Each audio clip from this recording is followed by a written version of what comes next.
The Adventures of Pinocchio by Chapter 1. Centuries ago there lived a king, my little readers will say immediately. No, children, you are mistaken. Once upon a time there was a piece of wood. It was not an expensive piece of wood. Far from it. Just a common block of firewood, one of those thick, solid logs that are put on the fire in winter to make cold rooms cozy and warm. I do not know how this really happened, yet the fact remains that one fine day, this piece of wood found itself in the shop of an old carpenter. His real name was Mastro Antonio, but everyone called him Mastro Cherry, for the tip of his nose was so round and red and shiny that it looked like a ripe cherry. As soon as he saw that piece of wood, Mastro Cherry was filled with joy. Rubbing his hands together happily, he mumbled half to himself, "This has come in the nick of time. I shall use it to make the leg of a table." He grasped the hatchet quickly to peel off the bark and shape the wood. But as he was about to give it the first blow, he stood still with arm uplifted, for he had heard a wee, little voice say in a beseeching tone, "Please be careful. Do not hit me so hard." What a look of surprise shone on Mastro Cherry's face! His funny face became still funnier. He turned frightened eyes about the room to find out where that wee little voice had come from, and he saw no one. He looked under the bench. No one. He peeped inside the closet. No one. He searched among the shavings. No one. He opened the door to look up and down the street, and still no one. "Oh, I see," he then said, laughing and scratching his wig. "It can easily be seen I only thought I heard the tiny voice say the words. Well, well, to work once more." He struck a most solemn blow upon the piece of wood. "Oh, oh, you hurt!" cried the same faraway little voice. Mastro Cherry grew dumb. His eyes popped out of his head, his mouth opened wide, and his tongue hung down on his chin. As soon as he regained the use of his senses, he said, trembling and stuttering from fright, "Where did that voice come from, when there is no one around? Might it be that this piece of wood has learned to weep and cry like a child? I can hardly believe it. Here it is, a piece of common firewood, good only to burn in the stove, the same as any other. Yet, might someone be hidden in it? If so, the worse for him. I'll fix him." With these words, he grabbed the log with both hands and started to knock it about unmercifully. He threw it to the floor, against the walls of the room, and even up to the ceiling. He listened for the tiny voice to moan and cry. He waited 2 minutes. Nothing. 5 minutes. Nothing. 10 minutes. Nothing. "Oh, I see," he said, trying bravely to laugh and ruffling up his wig with his hand. "It can easily be seen I only imagined I heard the tiny voice. Well, well, to work once more." The poor fellow was scared half to death, so he tried to sing a gay song in order to gain courage. He set aside the hatchet and picked up the plane to make the wood smooth and even, but as he drew it to and fro, he heard the same tiny voice. This time it giggled as it spoke. "Oh, stop it! Oh, stop it! You tickle my stomach." This time poor Mastro Cherry fell as if shot. When he opened his eyes, he found himself sitting on the floor. His face had changed. Fright had turned even the tip of his nose from red to deepest purple. End of chapter. The Adventures of Pinocchio by Carlo Collodi. Chapter 2. In that very instant, a loud knock sounded on the door. "Come in," said the carpenter, not having an atom of strength left with which to stand up. At the words, the door opened, and a dapper little old man came in. His name was Geppetto, but to the boys of the neighborhood he was Polendina, on account of the wig he always wore, which was just the color of yellow corn. Geppetto had a very bad temper. Woe to the one who called him Polendina! He became as wild as a beast, and no one could soothe him. "Good day, Mastro Antonio," said Geppetto. "What are you doing on the floor?" "I am teaching the ants their ABCs." "Good luck to you." "What brought you here, friend Geppetto?" "My legs. And it may flatter you to know, Mastro Antonio, that I have come to you to beg for a favor." "Here I am, at your service," answered the carpenter, raising himself on to his knees. "This morning a fine idea came to me." "Let's hear it." "I thought of making myself a beautiful wooden Marionette. It must be wonderful, one that will be able to dance, fence, and turn somersaults. With it, I intend to go around the world, to earn my crust of bread and cup of wine. What do you think of it?" "Bravo, Polendina!" cried the same tiny voice which came from no one knew where. On hearing himself called Polendina, Mastro Geppetto turned the color of a red pepper and, facing the carpenter, said to him angrily, "Why do you insult me?" "Who is insulting you?" "You called me Polendina." "I did not." "I suppose you think I did. Yet I know it was you." "No." "Yes." "No." "Yes." And growing angrier each moment, they went from words to blows, and finally began to scratch and bite and slap each other. When the fight was over, Mastro Antonio had Geppetto's yellow wig in his hands, and Geppetto found the carpenter's curly wig in his mouth. "Give me back my wig!" shouted Mastro Antonio in a surly voice. "You return mine and we'll be friends." The two little old men, each with his own wig back on his own head, shook hands and swore to be good friends for the rest of their lives. "Well, then, Mastro Geppetto," said the carpenter, to show he bore him no ill will, "what is it you want?" "I want a piece of wood to make a Marionette. Will you give it to me?" Mastro Antonio, very glad indeed, went immediately to his bench to get the piece of wood which had frightened him so much. But as he was about to give it to his friend, with a violent jerk it slipped out of his hands and hit against poor Geppetto's thin legs. "Ah!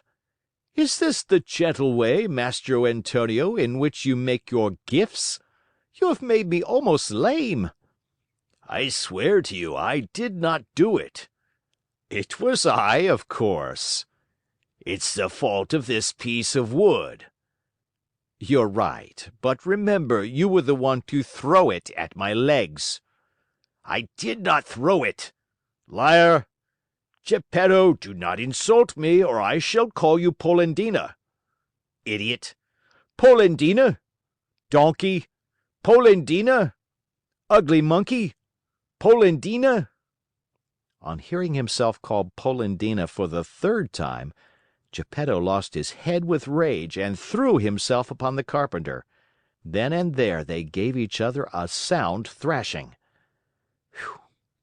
After this fight, Mastro Antonio had 2 more scratches on his nose, and Geppetto had 2 buttons missing from his coat. Thus having settled their accounts, they shook hands and swore to be good friends for the rest of their lives. Then Geppetto took the fine piece of wood, thanked Mastro Antonio, and limped away toward home. End of chapter. The Adventures of Pinocchio by Carlo Collodi. Chapter 3. Little as Geppetto's house was, it was neat and comfortable. It was a small room on the ground floor, with a tiny window under the stairway. The furniture could not have been much simpler: a very old chair, a rickety old bed, and a tumble-down table. A fireplace full of burning logs was painted on the wall opposite the door. Over the fire there was painted a pot full of something which kept boiling happily away and sending up clouds of what looked like real steam. As soon as he reached home, Geppetto took his tools and began to cut and shape the wood into a Marionette. "What shall I call him?" he said to himself. "I think I'll call him Pinocchio. This name will make his fortune. I knew a whole family of Pinocchi once, Pinocchio the father, Pinocchia the mother, and Pinocchi the children, and they were all lucky. The richest of them begged for his living." After choosing the name for his Marionette, Geppetto set seriously to work to make the hair, the forehead, the eyes. Fancy his surprise when he noticed that these eyes moved and then stared fixedly at him. Geppetto, seeing this, felt insulted, and said in a grieved tone, "Ugly wooden eyes, why do you stare so?" There was no answer. After the eyes, Geppetto made the nose, which began to stretch as soon as finished. It stretched and stretched and stretched, till it became so long it seemed endless. Poor Geppetto kept cutting it, but the more he cut, the longer grew that impertinent nose. In despair, he let it alone. Next he made the mouth. No sooner was it finished than it began to laugh and poke fun at him. "Stop laughing!" said Geppetto angrily, but he might as well have spoken to the wall. "Stop laughing, I say!" he roared in a voice of thunder. The mouth stopped laughing, but it stuck out a long tongue. Not wishing to start an argument, Geppetto made believe he saw nothing, and went on with his work. After the mouth, he made the chin, then the neck, the shoulders, the stomach, the arms, and the hands. As he was about to put the last touches on the finger tips, Geppetto felt his wig being pulled off. He glanced up and what did he see? His yellow wig was in the Marionette's hand. "Pinocchio, give me my wig." But instead of giving it back, Pinocchio put it on his own head, which was half swallowed up in it. At that unexpected trick, Geppetto became very sad and downcast, more so than he had ever been before. "Pinocchio, you wicked boy!" he cried out. "You are not yet finished, and you start out by being impudent to your poor old father. Very bad, my son, very bad!" And he wiped away a tear. The legs and feet still had to be made. As soon as they were done, Geppetto felt a sharp kick on the tip of his nose. "I deserve it," he said to himself. "I should have thought of this before I made him. Now it's too late." He took hold of the Marionette under the arms and put him on the floor to teach him to walk. Pinocchio's legs were so stiff that he could not move them, and Geppetto held his hand and showed him how to put out one foot after the other. When his legs were limbered up, Pinocchio started walking by himself and ran all around the room. He came to the open door, and with one leap he was out into the street. Away he flew. Poor Geppetto ran after him but was unable to catch him, for Pinocchio ran in leaps and bounds, his two wooden feet, as they beat on the stones of the street, making as much noise as 20 peasants in wooden shoes. "Catch him! Catch him!" Geppetto kept shouting. But the people in the street, seeing a wooden Marionette running like the wind, stood still to stare and to laugh until they cried. At last, by sheer luck, a Carabineer happened along, who, hearing all that noise, thought that it might be a runaway colt, and stood bravely in the middle of the street, with legs wide apart, firmly resolved to stop it and prevent any trouble. Pinocchio saw the Carabineer from afar and tried his best to escape between the legs of the big fellow, but without success. The Carabineer grabbed him by the nose. It was an extremely long one and seemed made on purpose for that very thing, and returned him to Mastro Geppetto. The little old man wanted to pull Pinocchio's ears. Think how he felt when, upon searching for them, he discovered that he had forgotten to make them. All he could do was to seize Pinocchio by the back of the neck and take him home. As he was doing so, he shook him 2 or 3 times and said to him angrily, "We're going home now. When we get home, then we'll settle this matter." Pinocchio, on hearing this, threw himself on the ground and refused to take another step. One person after another gathered around the two. Some said one thing, some another. "Poor Marionette!" called out a man. "I am not surprised he doesn't want to go home. Geppetto, no doubt, will beat him unmercifully, he is so mean and cruel." "Geppetto looks like a good man," added another, "but with boys he's a real tyrant. If we leave that poor Marionette in his hands, he may tear him to pieces." They said so much that, finally, the Carabineer ended matters by setting Pinocchio at liberty and dragging Geppetto to prison. The poor old fellow did not know how to defend himself, but wept and wailed like a child and said between his sobs: "Ungrateful boy! To think I tried so hard to make you a well-behaved Marionette! I deserve it, however. I should have given the matter more thought." What happened after this is an almost unbelievable story, but you may hear it, dear children, in the chapters that follow. End of chapter. The Adventures of Pinocchio by Carlo Collodi. Chapter 4. Very little time did it take to get poor old Geppetto to prison. In the meantime that rascal, Pinocchio, free now from the clutches of the Carabineer, was running wildly across fields and meadows, taking one short cut after another toward home. In his wild flight, he leaped over brambles and bushes and across brooks and ponds, as if he were a goat or a hare chased by hounds. On reaching home, he found the house door half open. He slipped into the room, locked the door, and threw himself on the floor, happy at his escape. But his happiness lasted only a short time, for just then he heard someone saying, "Crick, crick, crick." "Who is calling me?" asked Pinocchio, greatly frightened. "I am." Pinocchio turned and saw a large Cricket crawling slowly up the wall. "Tell me, Cricket, who are you?" "I am the Talking Cricket, and I have been living in this room for more than 100 years." "Today, however, this room is mine," said the Marionette. "And if you wish to do me a favor, get out now and don't turn around even once." "I refuse to leave this spot," answered the Cricket, "until I have told you a great truth." "Tell it then and hurry." Woe to boys who refuse to obey their parents and run away from home! They will never be happy in this world, and when they are older, they will be very sorry for it. "Sing on, Cricket mine, as you please. What I know is that tomorrow, at dawn, I leave this place forever. If I stay here, the same thing will happen to me which happens to all other boys and girls. They are sent to school, and whether they want to or not, they must study. As for me, let me tell you, I hate to study. It's much more fun, I think, to chase after butterflies, climb trees, and steal birds' nests."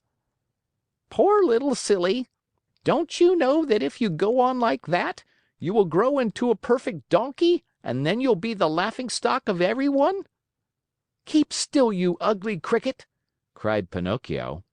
But the Cricket, who was a wise old philosopher, instead of being offended at Pinocchio's impudence, continued in the same tone. If you do not like going to school, why don't you at least learn a trade, so that you can earn an honest living?" "Shall I tell you something?" asked Pinocchio, who was beginning to lose patience. "Of all the trades in the world, there is only one that really suits me." "And what can that be?" "That of eating, drinking, sleeping, playing, and wandering around from morning till night." "Let me tell you for your own good, Pinocchio," said the Talking Cricket in his calm voice, "that those who follow that trade always end up in the hospital or in prison." "Careful, ugly Cricket! If you make me angry, you'll be sorry." "Poor Pinocchio, I am sorry for you." "Why?" "Because you are a Marionette, And what is much worse, you have a wooden head." At these last words, Pinocchio jumped up in a fury, took a hammer from the bench, and threw it with all his strength at the Talking Cricket. Perhaps he did not think he would strike it. But sad to relate, my dear children, he did hit the Cricket straight on its head. With a last weak "crick, crick, crick," the poor Cricket fell from the wall, dead. End of chapter. The Adventures of Pinocchio by Carlo Collodi. Chapter 5. If the Cricket's death scared Pinocchio at all, it was only for a very few moments. For, as night came on, a queer, empty feeling at the pit of his stomach reminded the Marionette that he had eaten nothing as yet. A boy's appetite grows very fast, and in a few moments the queer, empty feeling had become hunger, and the hunger grew bigger and bigger, until soon he was as ravenous as a bear. Poor Pinocchio ran to the fireplace where the pot was boiling and stretched out his hand to take the cover off, but to his amazement the pot was only painted. Think how he felt! His long nose became at least 2 inches longer. He ran about the room, dug in all the boxes and drawers, and even looked under the bed in search of a piece of bread, hard though it might be, or a cookie, or perhaps a bit of fish. A bone left by a dog would have tasted good to him, but he found nothing. And meanwhile his hunger grew and grew. The only relief poor Pinocchio had was to yawn, and he certainly did yawn, such a big yawn that his mouth stretched out to the tips of his ears. Soon he became dizzy and faint. He wept and wailed to himself, "The Talking Cricket was right. It was wrong of me to disobey Father and to run away from home. If he were here now, I wouldn't be so hungry. Oh, how horrible it is to be hungry!" Suddenly he saw, among the sweepings in a corner, something round and white that looked very much like a hen's egg. In a jiffy he pounced upon it. It was an egg. The Marionette's joy knew no bounds. It is impossible to describe it, you must picture it to yourself. Certainly he was dreaming. He turned the egg over and over in his hands, fondled it, kissed it, and talked to it. "And now, how shall I cook you? Shall I make an omelet? No, it is better to fry you in a pan. Or shall I drink you? No, the best way is to fry you in the pan. You will taste better." No sooner said than done. He placed a little pan over a foot warmer full of hot coals. In the pan, instead of oil or butter, he poured a little water. As soon as the water started to boil, tack! He broke the eggshell. But in place of the white and the yolk of the shell, a little yellow chick, fluffy and gay and smiling, escaped from it. Bowing politely to Pinocchio, he said to him, "Many, many thanks indeed, Mr. Pinocchio, for having saved me the trouble of breaking my shell. Goodbye and good luck to you, and remember me to the family." With these words he spread out his wings and, darting to the open window, he flew away into space till he was out of sight. The poor Marionette stood as if turned to stone, with wide eyes, open mouth, and the empty halves of the eggshell in his hands. When he came to himself, he began to cry and shriek at the top of his lungs, stamping his feet on the ground and wailing all the while, "The Talking Cricket was right! If I had not run away from home, and if Father were here now, I should not be dying of hunger. Oh, how horrible it is to be hungry!" And as his stomach kept grumbling more than ever, and he had nothing to quiet it with, he thought of going out for a walk to the nearby village in the hope of finding some charitable person who might give him a bit of bread. End of chapter. The Adventures of Pinocchio by Carlo Collodi. Chapter 6. Pinocchio hated the dark street, but he was so hungry that, in spite of it, he ran out of the house. The night was pitch black. It thundered, and bright flashes of lightning now and again shot across the sky, turning it into a sea of fire.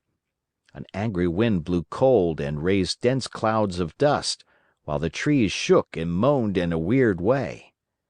Pinocchio was greatly afraid of thunder and lightning, but the hunger he felt was far greater than his fear.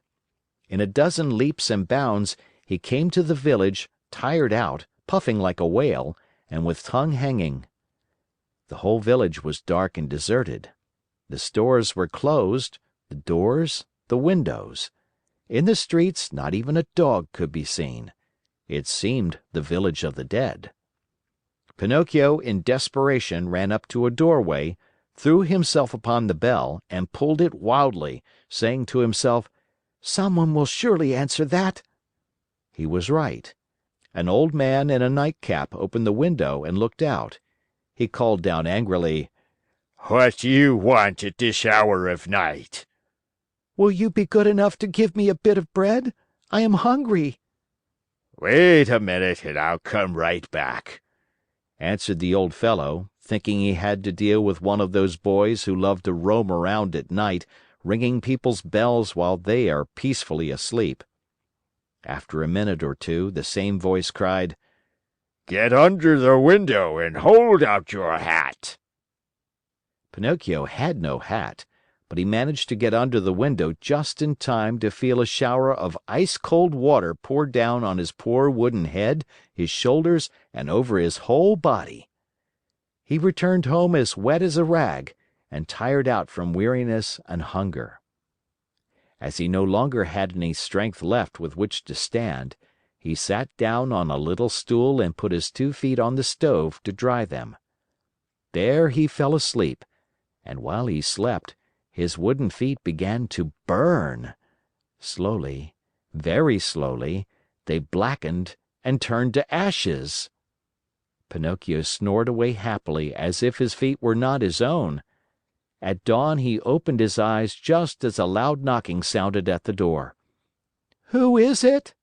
he called, yawning and rubbing his eyes. "It is I," answered a voice.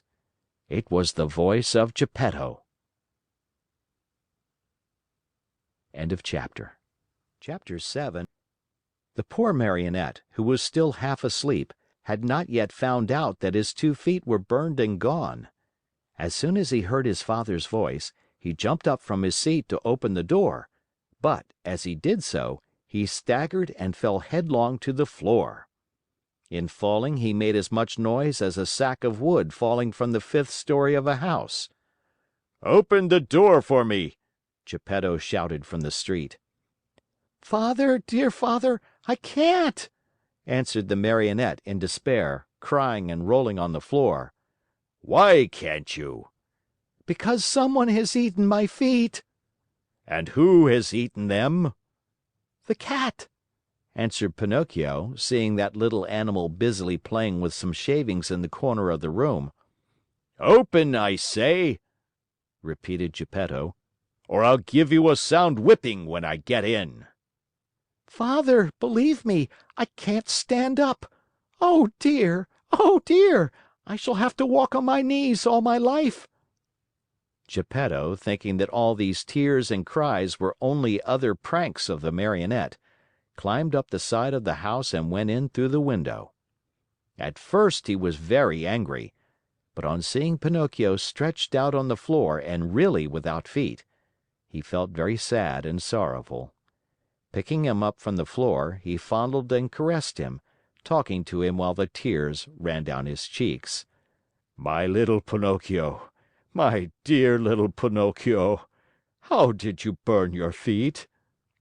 "I don't know, Father, but believe me, the night has been a terrible one, and I shall remember it as long as I live.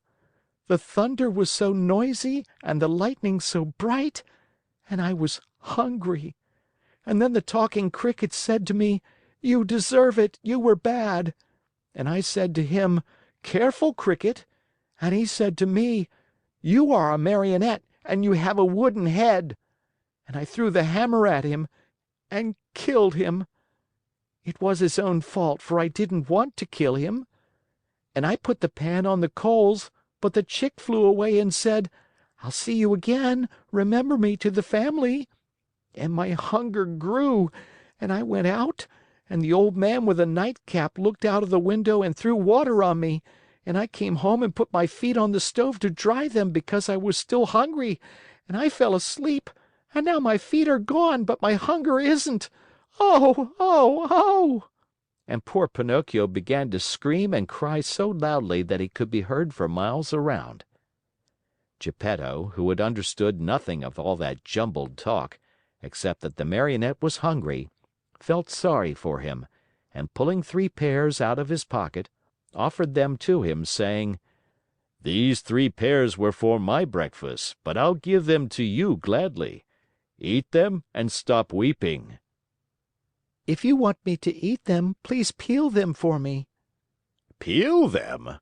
asked Geppetto, very much surprised.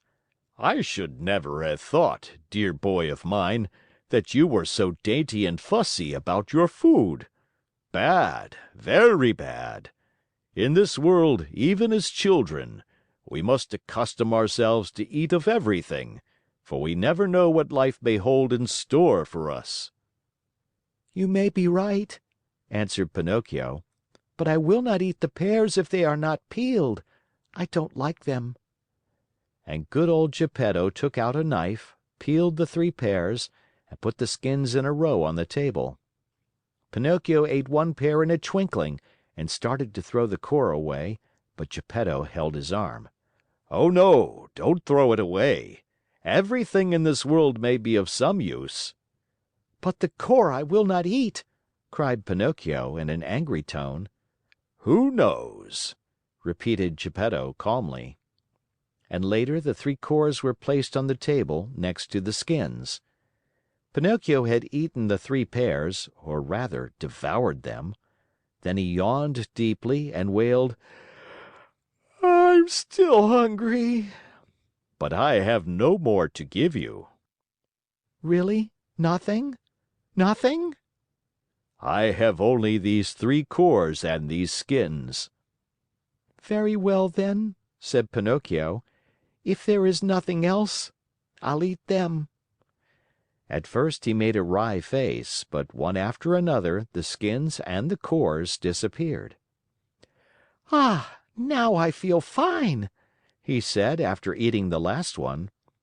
"You see," observed Geppetto, "that I was right when I told you that one must not be too fussy and too dainty about food. My dear, we never know what life may have in store for us." End of chapter. The Adventures of Pinocchio by Carlo Collodi. Chapter 8. The Marionette, as soon as his hunger was appeased, started to grumble and cry that he wanted a new pair of feet. But Master Geppetto, in order to punish him for his mischief, let him alone the whole morning. After dinner he said to him, "Why should I make your feet over again? To see you run away from home once more?" "I promise you," answered the Marionette, sobbing, "that from now on I'll be good." "Boys always promise that when they want something," said Geppetto. "I promise to go to school every day, to study and to succeed." "Boys always sing that song when they want their own will." "But I am not like other boys. I am better than all of them, and I always tell the truth. I promise you, Father, that I'll learn a trade, and I'll be the comfort and staff of your old age." Geppetto, though trying to look very stern, felt his eyes fill with tears and his heart soften when he saw Pinocchio so unhappy. He said no more, but taking his tools and 2 pieces of wood, he set to work diligently.